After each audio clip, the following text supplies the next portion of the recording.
Ladies and gentlemen, friends of the Abundance Party, fellow dreamers and believers in a better tomorrow, thank you for being here today.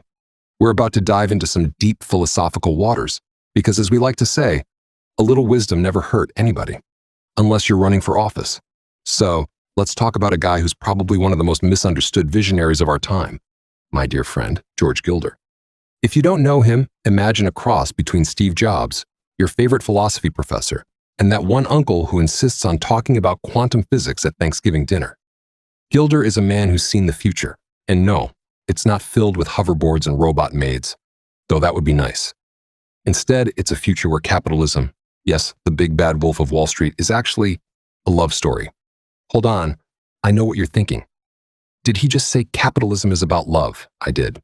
But before you start wondering if I've been drinking too much of that organic kombucha, let me explain. Gilder sees capitalism not as a greedy free-for-all where everyone's fighting for the biggest slice of a shrinking pie.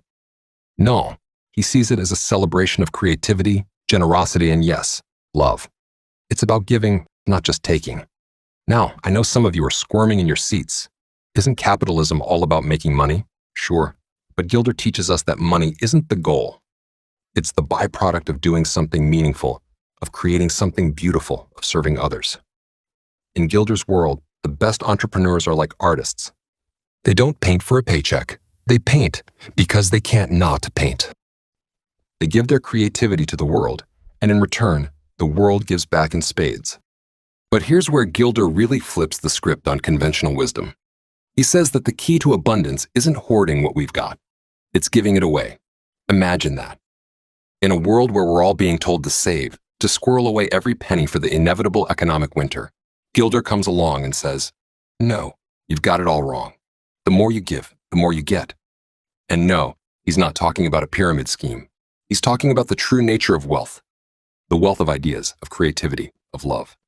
It's like a muscle, folks. The more you use it, the stronger it gets. Now, this is where it gets really fun, because Gilder doesn't just stop at saying this. He ties it all back to something profound, something eternal. He says that this ethic of giving, this trust in the unseen, is rooted in divine love. You see, Gilder isn't just an economist. He's a philosopher who's peered into the very fabric of reality and said, guess what? The universe isn't a zero-sum game. It's a place of infinite possibilities, and those possibilities are unlocked by generosity. Think about it. Who are the real cynics? The ones who tell us to grab what we can while we can, or the ones who believe in something bigger, who trust that by giving, by creating, we're actually tapping into the true source of wealth. Gilder would argue, and I'd agree, that the real greed isn't in the taking. It's in the refusing to give and the fear that there isn't enough to go around. So, what's the takeaway? It's simple. We need to rethink our approach to capitalism, to economics, to life. We need to stop seeing capitalism as a game of musical chairs where there's always one seat too few. Instead, let's see it as a dance of creativity, of generosity, of giving and receiving. And in this dance, the music never stops, the floor never gets too crowded, and there's always room for more. Gilder challenges us to transcend the mundane, to live boldly for higher purposes, and to embrace the unexpected. His vision, rooted in the eternal truths of love and generosity, is exactly what we need to reshape our understanding of economics, of human potential, of our very existence. So, as we continue this campaign, let's remember what we're really fighting for.